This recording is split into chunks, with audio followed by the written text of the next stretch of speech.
اعوذ باللہ من الشیطان الرجیم بسم اللہ الرحمن الرحیم رب اشرح لی صدری ویسر لی امری واحلل عقدۃ من لسانی یفقہوا قولی۔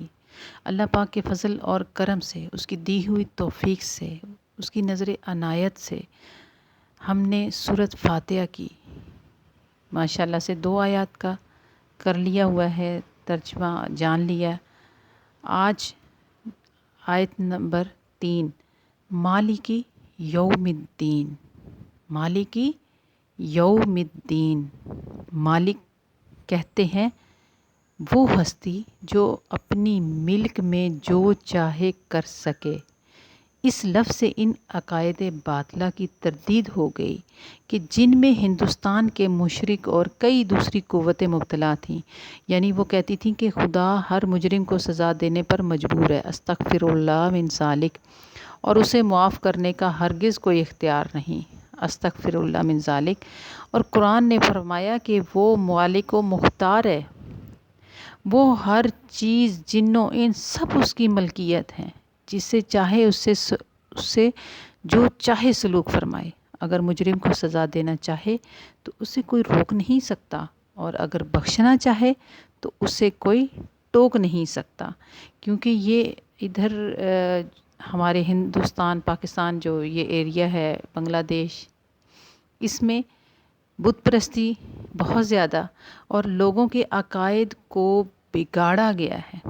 اور اس بگاڑ میں یہ کہا گیا کہ یہ اس طرح کے الفاظ من ذالک رب تعالیٰ کی طرف منسوب کر دیے جاتے ہیں، جو کہ انتہائی غلط اور بے معنی ہے۔ آگے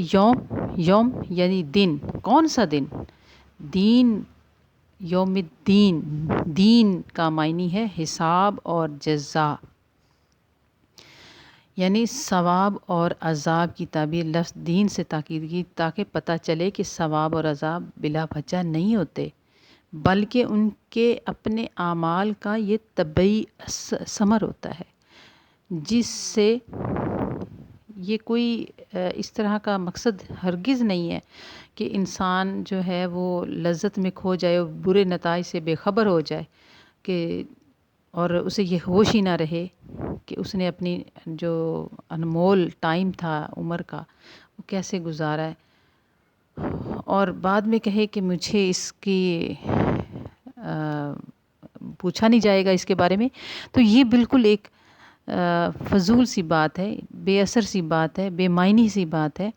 کیونکہ اپنی عمر ناپائیدار اس کی فنا پذیر راحتوں اور عزتوں پر مغرور ہو کر اس دن کو بھول جانا، جبکہ انصاف کے ترازو میں اس کا ہر چھوٹا بڑا نیک عمل اور بد عمل تولا جائے گا۔ اس میں کوئی شک نہیں کہ وہ رب ہے، اس میں کوئی کلام نہیں کہ اس کی رحمت بے پایا ہے، لیکن اس کی یہ صفت بھی کمال ہر وقت پیش نظر رہے کہ وہ عادل بھی ہے۔ حق تو یہ ہے کہ عدل کے بغیر اس کی صفات ربوبیت اور رحمت کا کامل ظہور ہو ہی نہیں سکتا۔ یہ کان کھول کر ہم سب انسانوں کو اعلان کیا جا رہا ہے، سنایا جا رہا ہے کہ جب سطوت و جبروت کے سب مہم پیکر مٹ جائیں گے، یعنی جو اکڑی ہوئی گردنیں ہیں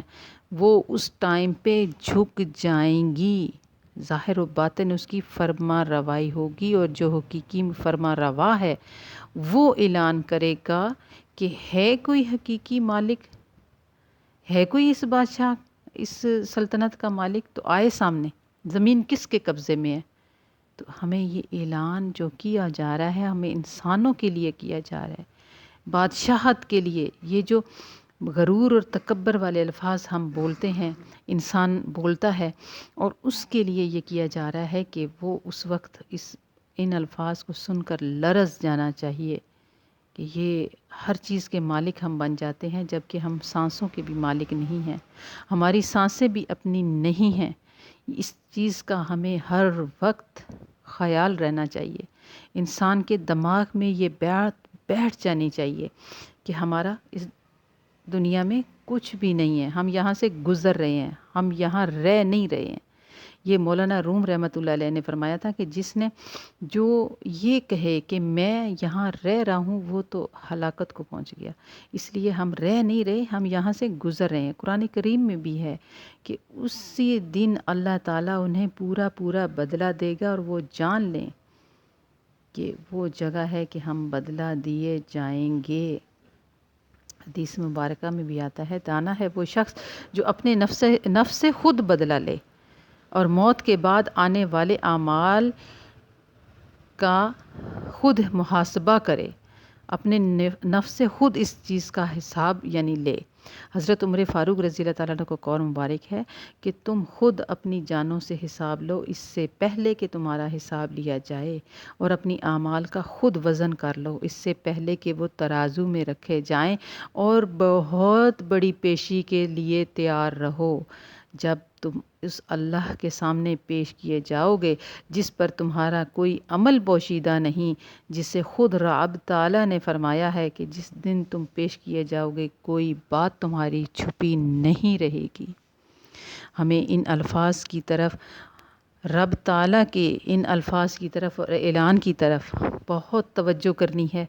بہت غور سے کرنا ہے، اپنی زندگیوں میں اس کو شامل کرنا ہے اور اپنے اعمال کو اس کے مطابق ڈھالنا ہے۔ لیکن کتنے افسوس کی بات ہے